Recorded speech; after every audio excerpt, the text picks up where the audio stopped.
Male pianist told a blind black girl to play piano as a joke. She has an incredible gift. Hey kid, how about playing something for us?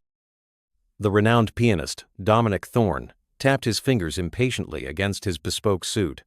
Honestly, darling, how about something simple? I bet you know Happy Birthday. His voice, usually a silken caress, now held a sharp edge of mockery, echoing through the opulent marble foyer of the Regal Hall in Edinburgh. Muffled chuckles rippled through the gathered elite of Europe's classical music scene. Alicia Davies, a girl of just 16, stood frozen beside a gleaming grand piano, her hand clenched tightly around her white cane. She'd come with her public school music teacher, who had managed to get 2 tickets to this exclusive charity gala. Dominic, at 42, was a titan of the classical world, known for his breathtaking interpretations of Chopin and his multi-million-pound endorsement deals. To him, this unassuming girl represented a misguided push for inclusion that diluted true artistry. "Come on, don't be shy." Dominic goaded, his smile predatory. "I'm sure our generous patrons would adore a glimpse of our diverse investments." Dr. Eleanor Vance, director of the hosting foundation, murmured a quiet inappropriate to her assistant, but didn't intervene. Dominic Thorne was the evening's star, poised to raise millions.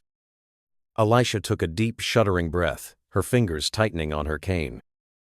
No one in that gilded room knew she spent 8 hours a day practicing on a battered, out-of-tune keyboard in the community center's damp basement. No one knew that at the age of 3, she could perfectly reproduce entire symphonies after hearing them only once. And most crucially, no one imagined that in that moment, as they saw only an inconvenient obstacle, she was meticulously memorizing every note, every chord, every nuance of the icy arrogance that filled the air.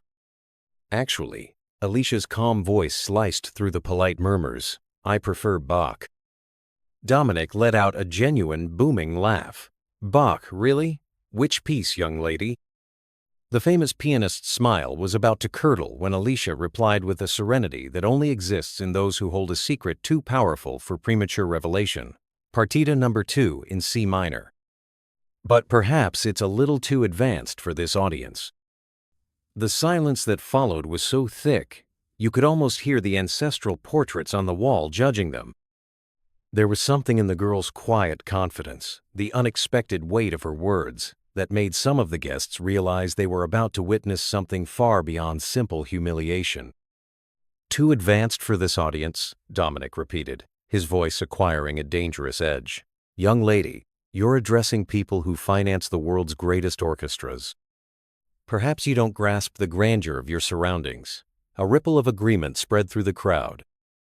Arthur Rothschild, an heir to a banking dynasty and the foundation's principal patron, scoffed, "How rude. Someone needs to teach this generation some manners." Alicia remained motionless, but the grip on her cane subtly changed. Her fingers were no longer trembling, they were relaxed, like a surgeon before a delicate incision. "Dominic," interjected Professor Julia Webb, conductor of the Scottish Symphony Orchestra, "perhaps we should proceed with the main program." "No. No," Dominic cut in, now clearly piqued by the girl's perceived defiance. "Our young Alicia here seems to question the sophistication of our guests. I think it's only fair she demonstrates this musical superiority she's implying." Dominic strode to the piano, playing the first few bars of the partita with exaggerated, almost theatrical flair. "You see, Alicia, this is a piece that demands not just technique, but emotional maturity, something that takes decades to cultivate. Are you quite sure you wish to expose yourself?" What Dominic didn't know was that Alicia knew every nuance of that performance. For the past 8 years, since losing her sight in a car accident that also claimed her parents, she had dedicated every free moment to music.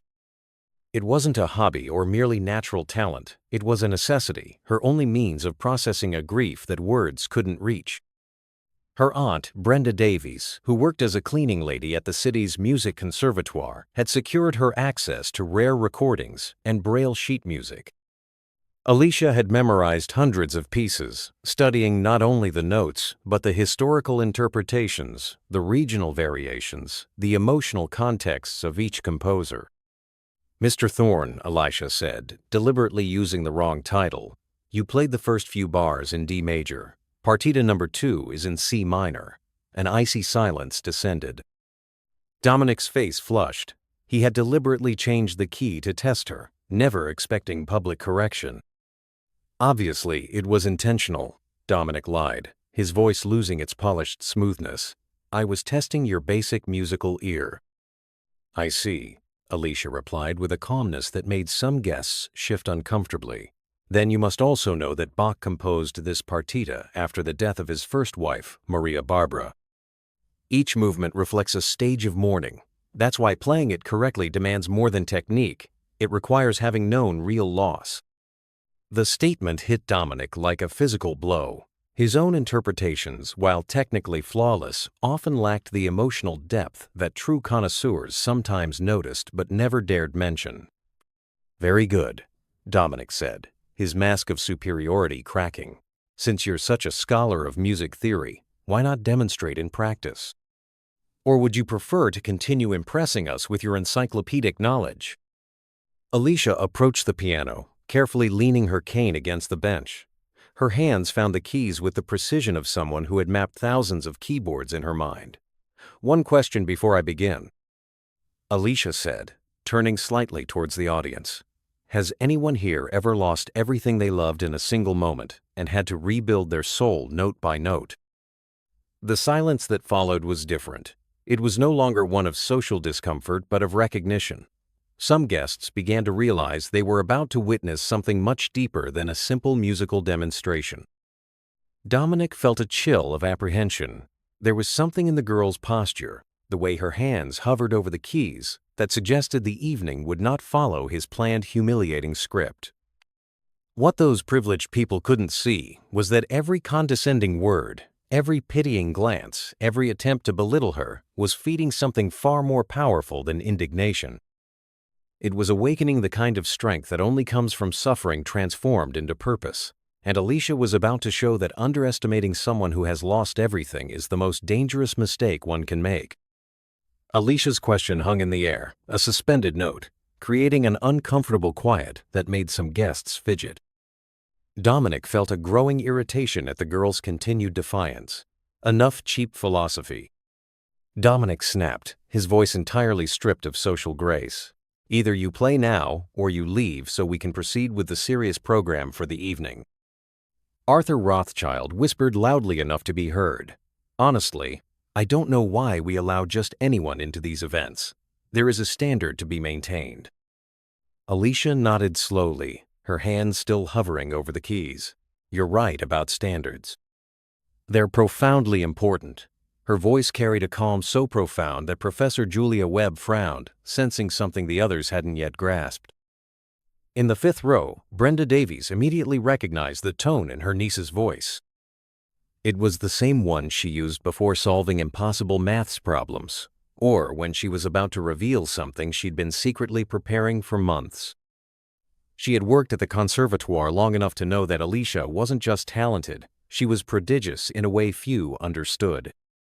Elisha, Dominic insisted, now clearly losing patience.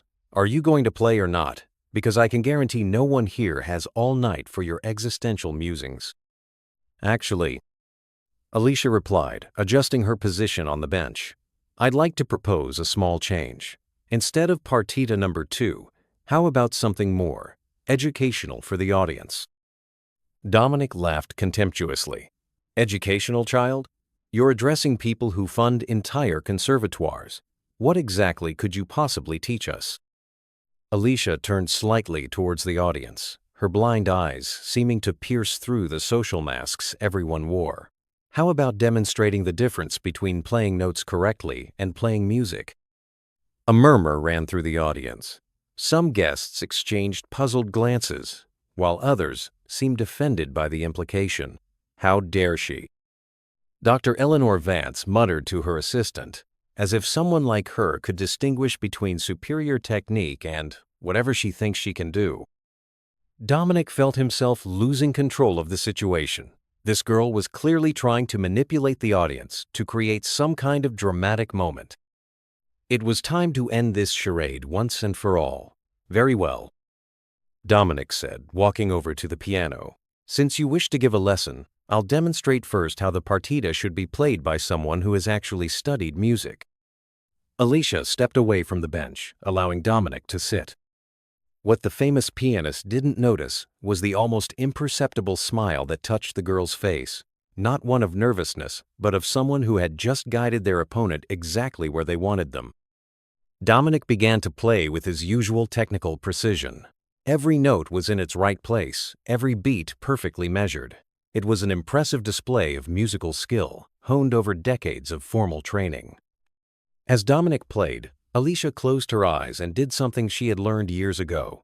She memorized not just the notes, but every nuance of the interpretation, every stylistic choice, every micropause. In her mind, she was photographing the entire performance, cataloging every element she could use against her opponent. Brenda watched her niece with a mixture of pride and apprehension. She knew that concentration. It was the same one Alicia displayed when she spent hours studying recordings of masters long dead, analyzing their interpretations like a detective examining evidence. Professor Julia Webb, sitting in the third row, also noticed something different about the girl's posture.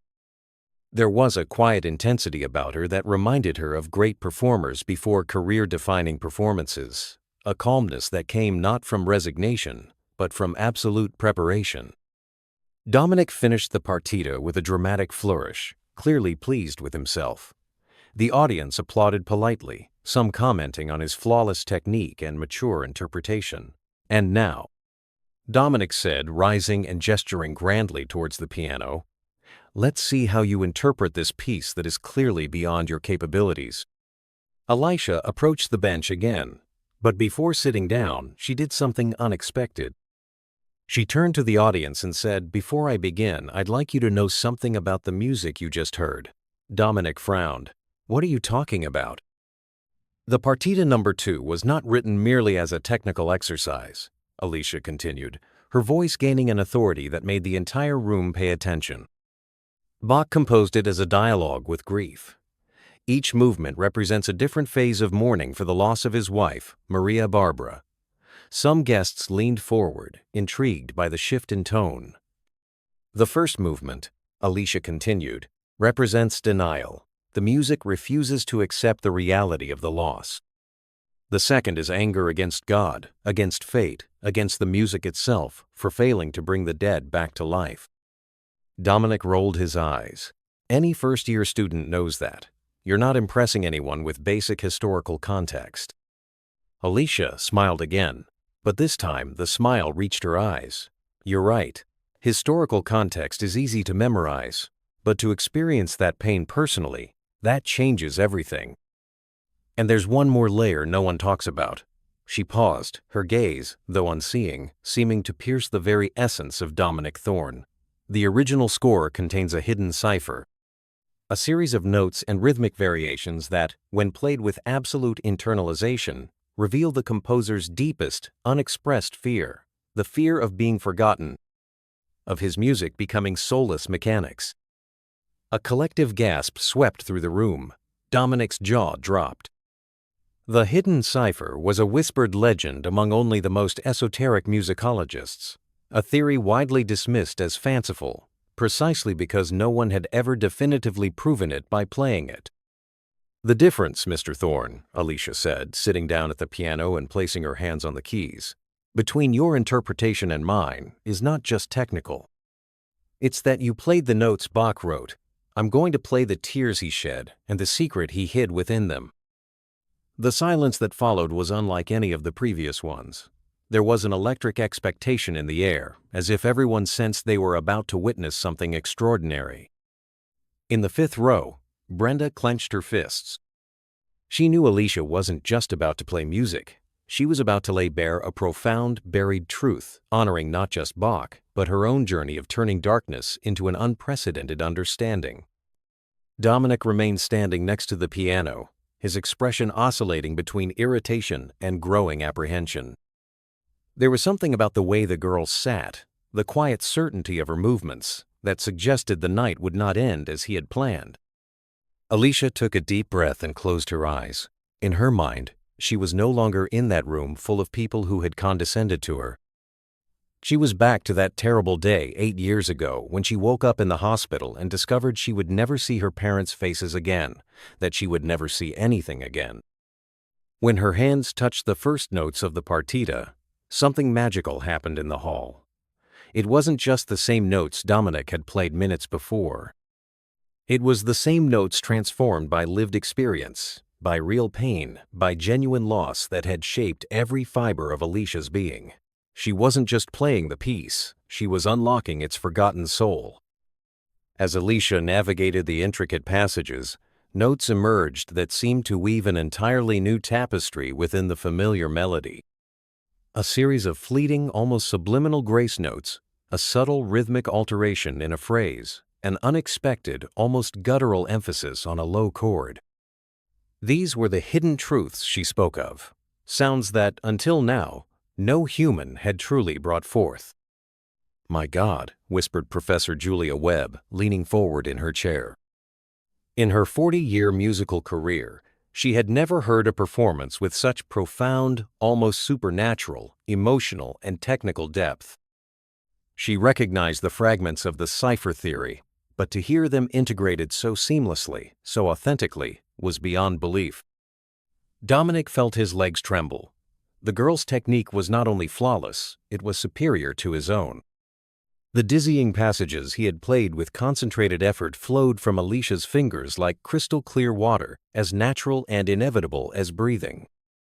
Arthur Rothschild, who minutes earlier had scoffed at the girl's audacity, now had tears streaming down his carefully made-up cheeks. Alicia's music wasn't just technically perfect, it was transformative, touching places in his soul he had forgotten existed. "How is this possible?"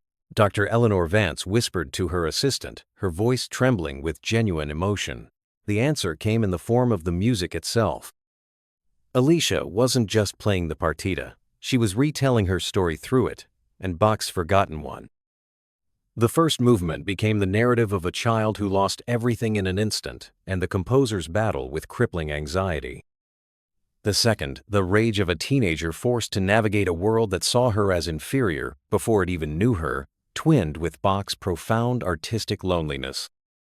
Dominic watched, paralyzed, as his own interpretation was systematically dismantled and rebuilt into something infinitely more powerful. Every musical choice he had made for decades, technically correct but emotionally empty, was being exposed by the raw genius of the girl he had tried to humiliate. When Alicia reached the third movement, something extraordinary happened. The movement, which represents acceptance and transcendence in Bach's philosophy, took on an almost spiritual dimension. Alicia was no longer playing for the audience. She was playing through them, connecting every person in the room to the universal experience of struggle and the profound, beautiful act of overcoming. "Dominic," whispered Professor Julia Webb, her voice heavy with awe. "This girl, she has not just performed, she has unlocked the piece. She is a phenomenon." Dominic felt something shatter inside his chest. It wasn't just his pride, it was the entire structure of superiority he had built over his lifetime. This blind black girl from the community center wasn't just better than him, she was better than any pianist Dominic had ever known. She had revealed a secret of the master, a secret he, with all his accolades, had never even sensed.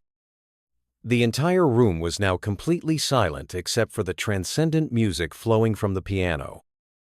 People who had come there to flaunt their social status were now confronted with something genuine and too powerful to be ignored or diminished. Alicia approached the climax of the partita, and it was then that Dominic realized the full extent of his own arrogance. Every movement of the girl revealed years of intensive study, fierce discipline, and an understanding of music that transcended formal education. This was not amateur talent, this was musical genius, forged in adversity and armed with a profound hidden knowledge. "She memorized our entire conversation," Dominic muttered to himself, the realization hitting him like a bolt of lightning. Every condescending tone, every word of contempt. She knew exactly what she was doing, and she knew the cipher. Brenda, in the fifth row, smiled through her tears. She had watched Alicia practice until her hands bled, study Braille sheet music late into the night, memorize interpretations of masters long dead, and delve into obscure theories. Now, finally, the world was witnessing what she had always known existed. Dominic looked around the room and saw his own destruction reflected in the faces of the musical elite. Arthur Rothschild watched him with an expression that mixed disappointment and disgust. Professor Julia Webb shook her head slowly, clearly re-evaluating everything she thought about Dominic Thorne. "How dare you?"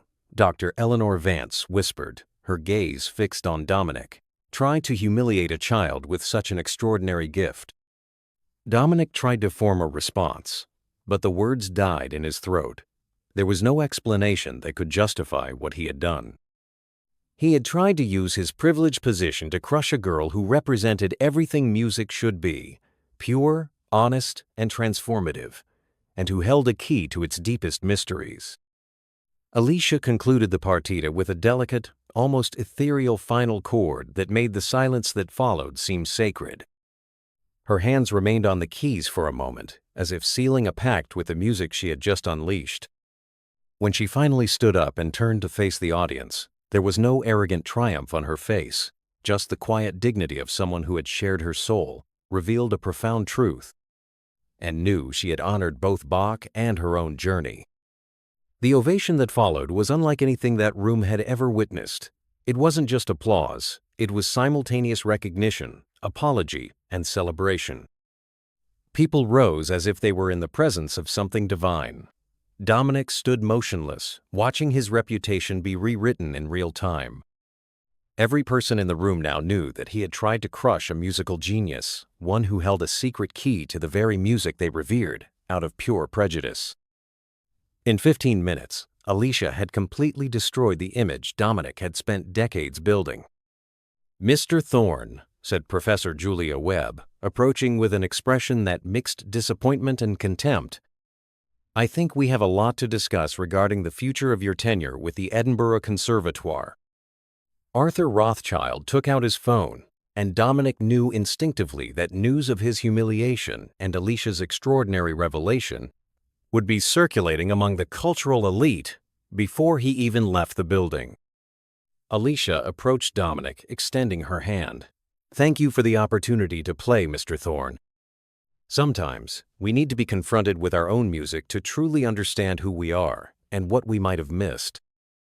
Dominic shook the girl's hand with trembling fingers, finally understanding that he had just witnessed not only an extraordinary performance but his own complete social downfall, orchestrated by a hidden genius. As Alicia received congratulations from the entire elite in attendance, Dominic Thorne, the man who had tried to use privilege to crush talent, discovered that music, like justice, has its own ways of balancing the scales of life. 6 months after that night at the Regal Hall, Alicia Davies walked through the ancient hallowed halls of the Royal Academy of Music in London as a full scholarship student. At 17, she had become the youngest student ever to receive a full scholarship in the institution's history, personally endorsed by Professor Julia Webb. Talent like this, particularly one that can unlock such deep truths within the masters, she repeated to anyone who questioned investing so much in a girl from a community center, comes along once in a century. The practice room where Alicia spent her mornings overlooked the Thames, a stark contrast to the damp basement where she had learned to play. But more important than the surroundings was the recognition. Her teachers did not see her as a charity project, but as a future master who would grace any stage on which she performed. Arthur Rothschild, who had mocked her that night, now personally funded her program of study and had established a foundation to identify other musical talents overlooked in poor communities. "That girl taught me that privilege without purpose is just waste," he confessed in an interview with The Times. While Alicia flourished, Dominic Thorne faced a very different reality. His contracts with major orchestras were canceled one by one. The video of Alicia's performance, complete with her revelation of Bach's hidden cipher and the cruel attempt at humiliation that preceded it, had gone viral, racking up millions of views and devastating comments about prejudice disguised as cultural elitism. Dominic tried a European tour, But even there, the story had caught up with him. Music critics wrote reviews that questioned not only his technique but his very integrity. Thorne plays the right notes, but his music lacks the soul, the profound understanding we witnessed in that young prodigy, wrote the influential Guardian critic. Dr. Eleanor Vance, the Foundation's director, had been forced to resign after public exposure of how she had allowed charity events to become stages for prejudice. The board of directors made it clear that associating the institution's image with discrimination was unacceptable under any circumstances. Brenda Davies watched her niece prepare for another solo performance, this time at the Royal Albert Hall, this time as the featured artist, not a tolerated spectator. She thought about how the accident that had robbed Alicia of her sight had also revealed a gift that might never have blossomed under normal circumstances, a gift that sought out and understood hidden truths.